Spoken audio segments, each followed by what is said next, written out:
Hello students, how are you? Welcome to the online classes by CR international school. हमारा class 12th का जो last lecture था, उस last lecture में हमने आपको गॉस थ्योरम के कुछ न्यूमेरिकल्स कराए थे। न्यूमेरिकल्स में हमने देखा था कि कैसे एक इलेक्ट्रिक फ्लक्स हमने क्यूब के थ्रू कैलकुलेट किया था, है ना। उसके फर्स्ट फेज से हमने इलेक्ट्रिक फ्लक्स निकाला था, φ1 की वैल्यू और φ2 की वैल्यू सेकंड फेज से निकाली थी, और फिर दोनों को ऐड करके, है ना, टोटल फ्लक्स की जो वैल्यू है हमने कैलकुलेट की थी। ठीक है बेटा। अब देखो, उसके बाद मैंने आपको दो न्यूमेरिकल दी थी। जो एक न्यूमेरिकल जो मैंने फेस वाला कराया था, आपका क्यूब वाला कराया था, उसका सेम न्यूमेरिकल दूसरा वाला मैंने दिया था आपको। वो किसका दिया था? मैंने सिलेंडर का दिया। सिलेंडर का जो न्यूमेरिकल था और वो दो न्यूमेरिकल ऑलमोस्ट सेम थे, डिटो कॉपी कॉपी पेस्ट थे। वहाँ सिर्फ स्ट्रक्चर का ही डिफरेंस था। जो अब हमने उसके बाद एक न्यूमेरिकल आपको और दिया था। न्यूमेरिकल में मैंने आपको बोला था कि इलेक्ट्रिक फील्ड लाइंस आपको ड्रॉ करनी थी। देखो, आपको याद होगा, शायद आपने ट्राई भी किया होगा। अगर ट्राई नहीं किया तो मैं उसको डायग्राम बनाकर एक्सप्लेन कर देता हूँ। इलेक्ट्रिक फील्ड लाइंस आप ड्रॉ करनी थी हमने एक स्पेरिकल शेल के अराउंड, है ना। ये हमने डिस्कस किया था। और पिछले ही लेक्चर के अंदर हम लोगों ने, पिछले लेक्चर में हम लोगों ने गॉस थ्योरम की एक एप्लीकेशन पढ़ ली थी। ठीक है। आज का जो हमारा मेन लेक्चर है वो क्या है? हम इलेक्ट्रिक फील्ड इंटेंसिटी कैलकुलेट करेंगे due to the solid sphere. हमारे पास कोई चार्ज सॉलिड स्फीयर होगा, उसको पूरे को हमने चार्ज कर दिया। उस चार्ज की वजह से, सॉलिड स्फीयर की वजह से आउटसाइड सरफेस पर और उसके इनसाइड हमें कैलकुलेट करना होगा इलेक्ट्रिक फील्ड इंटेंसिटी। उससे पहले, ये सब करने से पहले, मैंने आपको लास्ट टाइम एक न्यूमेरिकल दिया था। न्यूमेरिकल में बोला था कि आपके पास मान लो बेटा एक स्फेरिकल शेल है, मेटेलिक स्फेरिकल शेल है। जिस मेटेलिक स्फेरिकल शेल पर सेल के इनसाइड, सेंटर यहाँ पर उसका, और ये उसकी रेडियस है, और रेडियस के यहाँ पर, मतलब रेडियस की हाफ डिस्टेंस पर, r/2 डिस्टेंस पर हम लोगों ने एक चार्ज प्लस क्यों रख दिया। ठीक है। इसके अराउंड हमें क्या ड्रॉ करना था? इलेक्ट्रिक फील्ड लाइंस ड्रॉ करनी थी। देखो, जब बेटा आपके पास प्लस क्यू चार्ज है, आपको पता है प्लस क्यू चार्ज जो है वो स्फीयर के उस वाले पोर्शन, उस वाले हिस्से में है। ठीक है। तो ये पॉजिटिव चार्ज है, और ये हमारे पास स्फेरिकल शेल है। ये स्फेरिकल शेल किससे बनी होगी? ऑब्वियसली बात है, पॉजिटिव और नेगेटिव चार्ज से बनी होगी। जितने पॉजिटिव स्फेरिकल शेल पर होंगे उतने ही उस पर नेगेटिव चार्ज होंगे। ठीक है बेटा। तो इंडक्शन की वजह से होगा क्या? ये पॉजिटिव चार्ज सभी नेगेटिव चार्ज को अपने टुवर्ड्स अट्रैक्ट कर लेगा यहाँ पर। क्योंकि ये चार्ज सेंटर के इस साइड है, तो यहाँ पर जो इंडक्शन से चार्ज आएंगे नेगेटिव, उनकी अमाउंट ज्यादा होगी। और जो इंडक्शन से चार्ज दूसरी तरफ जाएंगे बेटा, यहाँ पर भी ऑब्वियसली बात नेगेटिव आएंगे, इनकी चार्ज की अमाउंट कम होगी। ये बात आपको समझ में आ गई होगी। यहाँ पर चार्ज जो इंडक्शन से आए नेगेटिव, उनकी अमाउंट ज्यादा है, और यहाँ पर चार्ज जो इंडक्शन से आए नेगेटिव, उनकी अमाउंट कम है। रीजन क्या है? क्योंकि चार्ज जो है वो सेंटर के राइट हैंड साइड पर रहता है, सेंटर के राइट हैंड साइड पर है, इसलिए वहां पर जो है Coulomb's law of attraction, negative charge के लिए जो अट्रैक्शन ज्यादा होगा, यहाँ पर जो अट्रैक्शन है नेगेटिव चार्ज के लिए कम होगा। सेम हमारे पास स्फेरिकल शेल है, इसके पास जितने पॉजिटिव चार्ज है उतने ही नेगेटिव चार्ज है। तो नेगेटिव अगर इनसाइड आ गए स्फेरिकल शेल के, तो आउटसाइड कौन से चार्ज रह जाएंगे? पॉजिटिव। यहाँ पर हमारे पास पॉजिटिव चार्ज रहेंगे। ठीक। सेम, ज्यादा अमाउंट ऑफ पॉजिटिव चार्ज इस रीजन में होगा, और कम अमाउंट ऑफ पॉजिटिव चार्ज इस रीजन में होगा। ठीक है बेटा। तो अब इलेक्ट्रिक फील्ड लाइन ड्रॉ कर सकते हैं। इलेक्ट्रिक फील्ड लाइन जाती है पॉजिटिव से कहाँ की तरफ? नेगेटिव की तरफ। यहां से सिर्फ आपको एक ही बात समझ में आएगी, जो इलेक्ट्रिक फील्ड लाइंस है इस तरफ, वो ज्यादा मिलेंगे आपको, और इसके इस पोर्शन में जो इलेक्ट्रिक फील्ड लाइंस है वो धीरे धीरे क्या होती जाएंगी? तो ये हमारी इलेक्ट्रिक फील्ड लाइंस है। और इसके आउटसाइड अगर ड्रॉ करेंगे तो यहाँ से इलेक्ट्रिक फील्ड लाइन कहाँ जाएंगे बेटा? बाहर की साइड। और यही लाइन स्ट्रेट कर दो, यही लाइन आपकी बाहर की तरफ चली जाएंगी,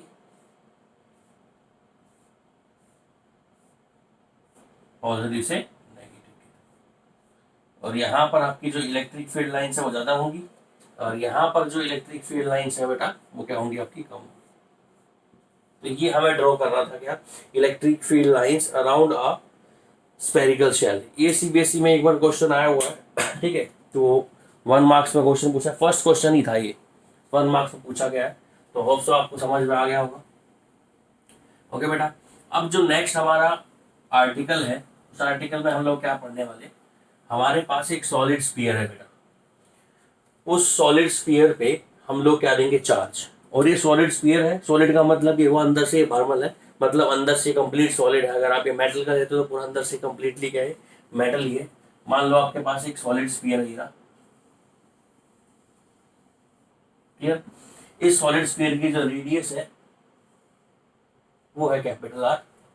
आपने इस सॉलिड स्फीयर को दिया चार्ज, इस सॉलिड स्फीयर के पूरे वॉल्यूम पर चार्ज जो हो गया क्या हो गया, डिस्ट्रीब्यूट। ठीक है, तो आपके पास ये सॉलिड चार्ज स्फीयर है, ठीक। इसकी रेडियस हमें पता ही है आर। इसमें एक चीज आपको गिवन होगी, जो हो गया आपको रो। रो क्या होती है बेटा, रो होती है आपकी वॉल्यूम चार्ज डेंसिटी। रो क्या होती है बेटा, वॉल्यूम चार्ज डेंसिटी। इसकी वैल्यू क्या होती है, इसकी वैल्यू होती है बेटा चार्ज अपॉन वॉल्यूम। चार्ज कितना दिया हमने इसको क्यू, और वॉल्यूम कितना होता है स्फीयर का 4/3। 3 कहाँ चला जाएगा ऊपर, पाई are.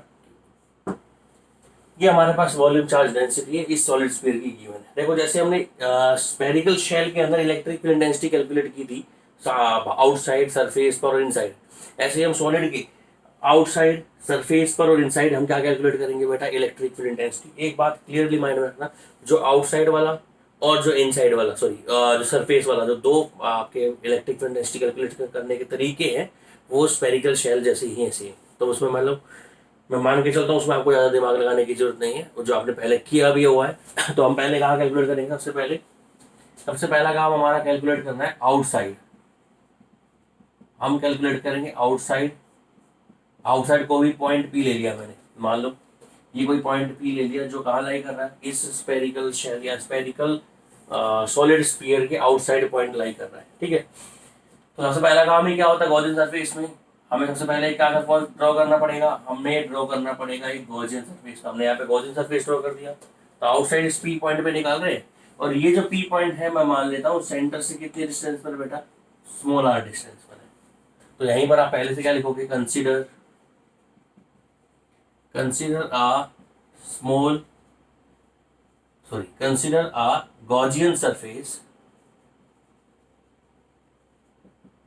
Gaussian surface of radius।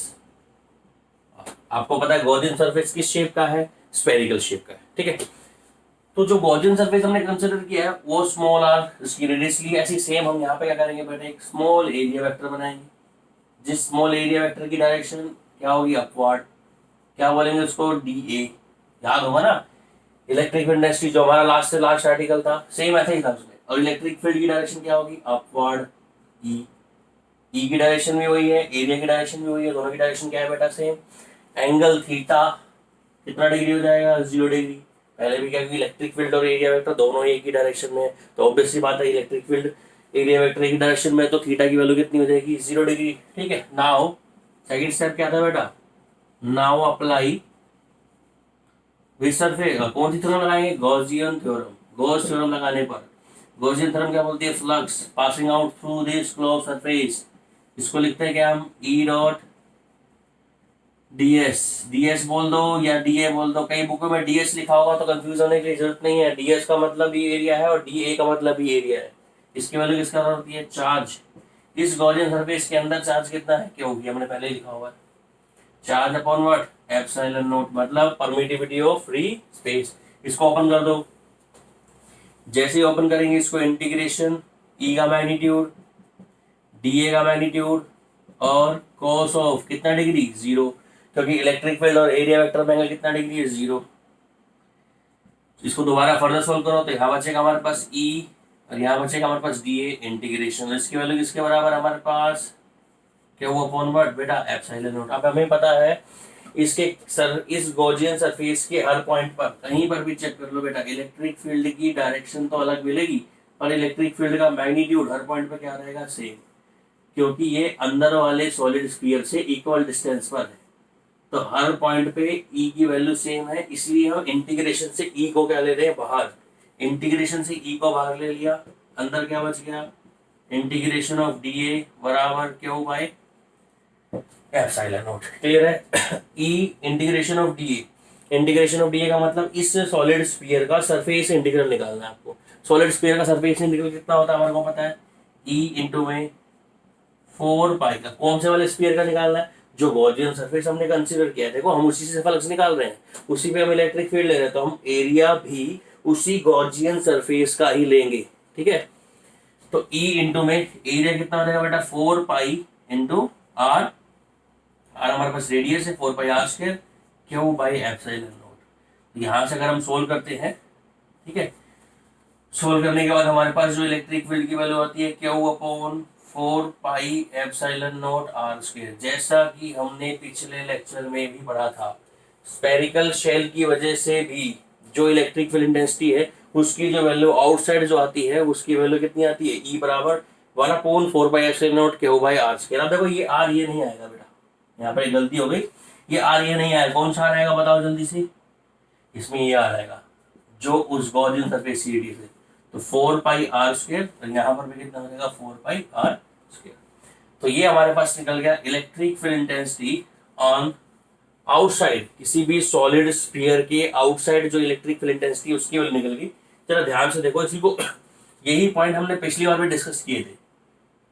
Hope से नोट कर लिया होगा, नोट नहीं करा तो पॉज करके नोट कर लो बेटा। आगे हम चल रहे हैं, देखो इसी पॉइंट को डिस्कस कर रहे हैं, इसी पॉइंट को डिस्कस कर रहे हैं। क्या डिस्कस करना है इस पॉइंट के अंदर, क्या नया है इसके अंदर, वो देखो वही सेम पॉइंट, ई बराबर 1/4 पाई एप्सिलॉन नॉट, चार्ज कितना क्यू, इस स्फीयर के अंदर चार्ज कितना क्यू, रेडियस कितनी है बेटा आर, आर का स्क्वायर। ठीक है, और हमें ये भी पता है electric field intensity due to the point charge, वो भी सेम यही फॉर्मूला होता है 1/4 पाई एप्सिलॉन नॉट इनटू में क्यू बाय आर स्क्वायर। ये electric field intensity solid sphere की वजह से, और ये इलेक्ट्रिक फील्ड इंटेंसिटी किसकी वजह से, ये है हमारे पास पॉइंट चार्ज की वजह से। और ये इलेक्ट्रिक फील्ड इंटेंसिटी हमारे पास क्या है, किसकी वजह से बेटा, सॉलिड स्फीयर की वजह से। मतलब सॉलिड स्फीयर को भी आप पॉइंट चार्ज मान सकते हो, सॉलिड स्फीयर को हम ये मान सकते हैं कि सॉलिड स्फीयर का जितना भी चार्ज है सारा का सारा चार्ज उसके कहाँ पर कॉन्सेंट्रेटेड करे, सेंटर पर। तो हम ये सपोज कर सकते हैं, देखो कुछ क्वेश्चन आपको कुछ ऐसे सिचुएशन मिल जाएगी जहां पर आपके पास एक सॉलिड स्फीयर होगा, और एक आपका जो पॉइंट होगा ना जहां आपको इलेक्ट्रिक फील्ड इंटेंसिटी निकालनी है बेटा, वो पॉइंट आपका काफी दूर होगा। तो आप उस सॉलिड स्फीयर को कैसे मानोगे, पॉइंट चार्ज। आपने ये मानना है, देखो इस सॉलिड स्फीयर में हमारा पॉइंट ये था, अगर ये पॉइंट बहुत दूर हो जाए, मान लो ये पॉइंट यहाँ आ जाए, तो इस सॉलिड स्फीयर को हम क्या मान सकते हैं, इसको हम मान सकते हैं कैसा चार्ज, पॉइंट चार्ज। ठीक है, तो यहाँ पर हैशटैग डाल के एक पॉइंट लाइन डाल देते हैं, क्या, a solid sphere can be considered as a point charge। solid sphere consider कर सकते हैं when we have to calculate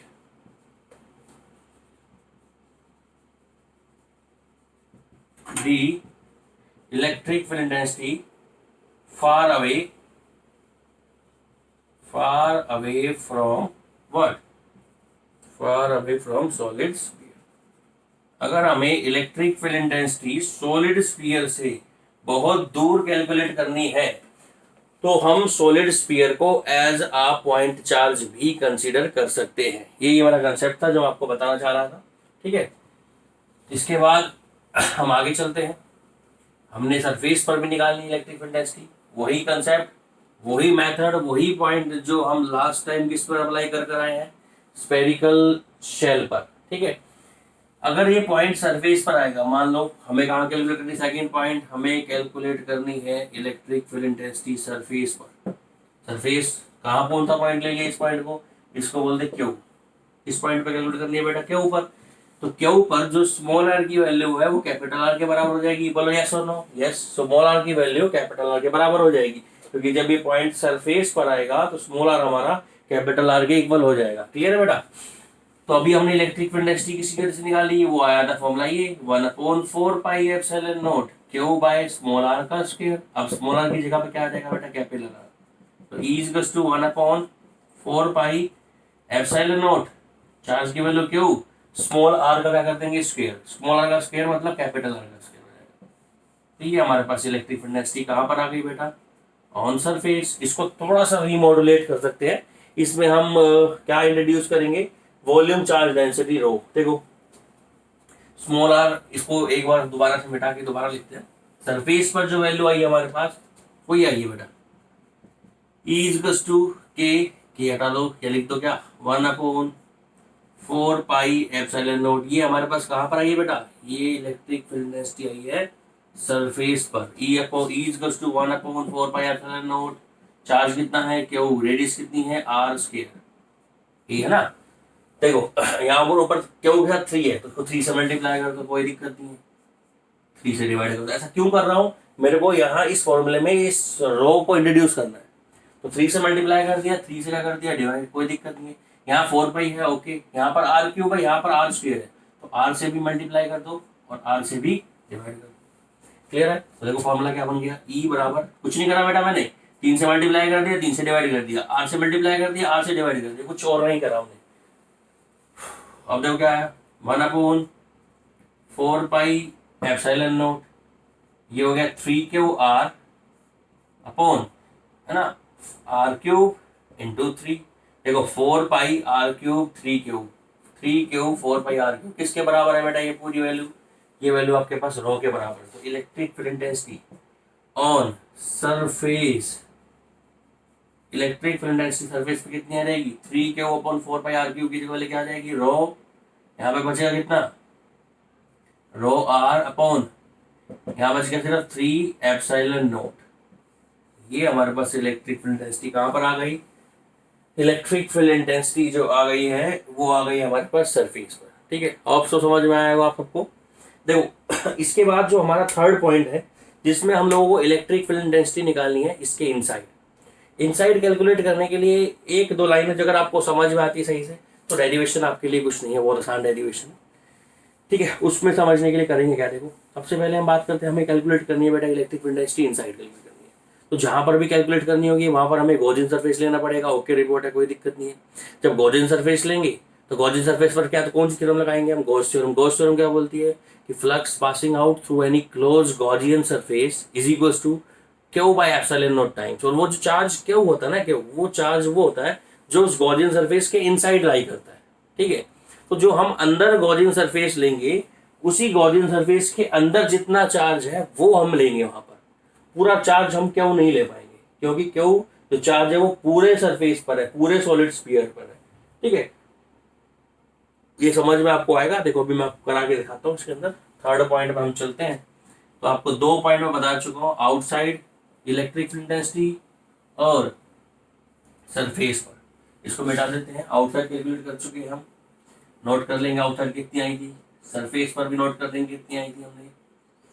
देखो आउटसाइड हमारे पास इलेक्ट्रिक फील्ड डेंसिटी की जो वैल्यू आई है, आउटसाइड जो वैल्यू आई है वो आई है 1/4 pi epsilon not Q/R²। Surface पर जो वैल्यू आई है वो आई है 1/4 पाई एप्सिलॉन नॉट Q/R², है ना। और सरफेस पर एक वैल्यू और निकाली हमने, क्या, रो R/3 एप्सिलॉन नॉट। ये वैल्यू भी सरफेस पर है, ये वैल्यू हमारी कहाँ पर है बेटा, आउटसाइड। 2 पॉइंट हम डिस्कस कर चुके हैं। अब हमें कैलकुलेट करना है इसको दोबारा मिटा के दोबारा बनाना डायग्राम, देखो समझने के लिए ही कैलकुलेट करना है। देखो ये हमारे पास सॉलिड स्फीयर था, ठीक, इस सॉलिड स्फीयर के इनसाइड हमें किसी पॉइंट पर, मान लो ये सॉलिड स्फीयर हमारा, ठीक है, इसके इनसाइड, इस पर पूरे पे तो चार्ज कितना है बेटा, कैपिटल Q। इसके पूरी बॉडी पर जो हम लोगों ने चार्ज दिया है वो चार्ज हमने मान लिया इस पर कितना है, कैपिटल Q। ठीक है, पर हमको क्या करना है, हमको किसी एक अंदर वाले किसी पॉइंट पर, है ना, अंदर किसी पॉइंट पर मान लो यहाँ पर इलेक्ट्रिक फील्ड डेंसिटी निकालनी है। तो यहाँ पर इलेक्ट्रिक फील्ड डेंसिटी निकालेंगे तो जिस पॉइंट पे आप इलेक्ट्रिक फील्ड डेंसिटी कैलकुलेट करोगे आप वहां पर एक गॉसियन सरफेस बनाओगे। देखो एक पूरा बॉडी है, अब मैं चार्ज बना के दिखा नहीं रहा, उसमें आप कंफ्यूज हो जाओगे, इसलिए इसके इनसाइड हमें इस पॉइंट पर निकालनी है। तीसरा पॉइंट हमारे पास क्या है, तीसरा पॉइंट हमारे पास है, हमें कैलकुलेट करना है इलेक्ट्रिक फील्ड इंटेंसिटी। पॉइंट कहाँ पर है, इनसाइड। ठीक है, मान लो इनसाइड पॉइंट क्या ले लिया मैंने कि इस पॉइंट पे निकालना है। सेंटर हमारे पास ये है, ठीक है। रेडियस इसकी कितनी है, कैपिटल आर। ये जो पॉइंट है ये कितने डिस्टेंस पर है, ये मान लो स्मॉल आर डिस्टेंस पर है। तो अब सबसे पहले देखो ये बता देते हैं आपको पूरी बॉडी पे चार्ज कितना है, क्यू। और आप कंसिडर करेंगे क्या, एक गॉसियन सरफेस। पूरी बॉडी पे चार्ज कितना है, क्यू। गॉसियन सरफेस जो हमने कंसिडर किया उसके अंदर चार्ज कम होगा क्यू से। पूरी बॉडी पे चार्ज क्या हुआ तो अंदर छोटा स्फीयर है उसमें चार्ज कम होगा, उसकी वजह क्या होगी, क्यू डैश। क्योंकि अभी हमें क्यू डैश यूज करनी है, क्यू यूज नहीं करनी, क्योंकि क्यू तो पूरे स्फीयर पे चार्ज है। पर जिस गॉसियन सरफेस को हम कंसिडर करते हैं हमें चार्ज उसके इनसाइड लेना पड़ता है कि उसके इनसाइड कितना चार्ज है, हमें वो कंसिडर करना पड़ता है। ठीक है। तो अभी देखो थर्ड पॉइंट है इनसाइड। इनसाइड कौन सा पॉइंट है, के पर निकालनी है। क्या कंसिडर करेंगे, वही same, consider Gaussian surface of, किस शेप का लेंगे बेटा, of spherical shape of radius, कितनी रेडियस की, ऑफ आर। ठीक है। हैविंग, उस गॉसियन सरफेस के हैविंग चार्ज, उस गॉसियन सरफेस पे चार्ज कितना है, क्यू डैश। ठीक है। सेकेंड स्टेप हमारा वही अप्लाई, क्या अप्लाई करेंगे बेटा, गॉस थ्योरम। जैसे ही गॉस थ्योरम अप्लाई करो, flux passing out from any closed surface E dot d A. ठीक है। यहाँ पर ई की value same direction, d A की value same direction, angle theta की वैल्यू 0, क्योंकि इलेक्ट्रिक फील्ड और एरिया वेक्टर दोनों क्या है, सेम। स्फेरिकल वाले केस में अंदर इलेक्ट्रिक फील्ड 0 था क्योंकि अंदर चार्ज था ही नहीं, पर इसके अंदर चार्ज है, पर यहाँ इलेक्ट्रिक फील्ड 0 नहीं कर सकते हम। ठीक है। तो E dot d A is to कितना होगा बेटा, क्यू नहीं, q dash, q dash by epsilon naught. क्योंकि मैं जो गॉस थ्योरम अप्लाई कर रहा हूँ वो इस इनसाइड वाले सॉलिड स्फीयर, इनसाइड वाले गॉसियन सरफेस पर अप्लाई कर रहा हूँ गॉस थ्योरम, और इनसाइड वाले गॉसियन सरफेस पर जो चार्ज है वो क्यू डैश है। क्यू हमारे पास चार्ज पूरी बॉडी पर है और क्यू डैश जो चार्ज है वो इनसाइड वाले उस पर है। ठीक है। तो हम उसी पे कैलकुलेट कर रहे हैं। आगे देखिए, तो ई डॉट ये, इसको ओपन करो, ई का मैग्नीट्यूड, डी ए का मैग्नीट्यूड, कॉस ऑफ 0 डिग्री बराबर Q dash upon epsilon not. ठीक। इंटीग्रेशन ई डी ए बराबर Q dash by epsilon not. E integration से बाहर आ जाएगा, अंदर क्या बच जाएगा, सिर्फ डी ए बराबर Q dash by epsilon not. D A का इंटीग्रेशन क्या होगा, वही पिछला स्टेप चल रहा है बेटा।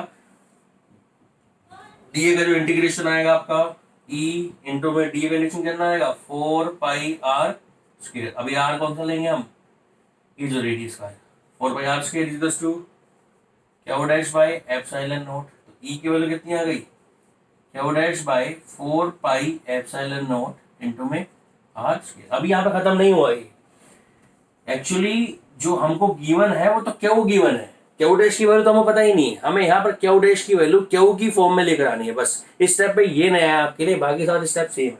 हम करेंगे क्या, देखो हमें इलेक्ट्रिक फील्ड इंटेंसिटी आप नोट कर लिया होगा आप लोगों ने, इलेक्ट्रिक फील्ड इंटेंसिटी हमें पता लग गया, इनसाइड उसकी वैल्यू ये आ गई है, उसकी वैल्यू क्या आ गई आपके सामने, ये ई 1/4 पाई एप्सिलॉन नॉट। ठीक है। इनटू में आर स्क्वायर। क्लियर है। हमें किसकी वैल्यू निकालनी बेटा, क्यू डैश की। क्यू जो चार्ज है, क्यू चार्ज जो है वो हमको पता है इस पूरे सॉलिड स्फीयर पर है, पूरे सॉलिड स्फीयर, और पूरे सॉलिड स्फीयर का वॉल्यूम कितना है, 4/3 पाई आर क्यूब। क्लियर। इस पर टोटल चार्ज कितना है, क्यू। 1 यूनिट पर चार्ज कितना है, क्यू डैश बाय 4/3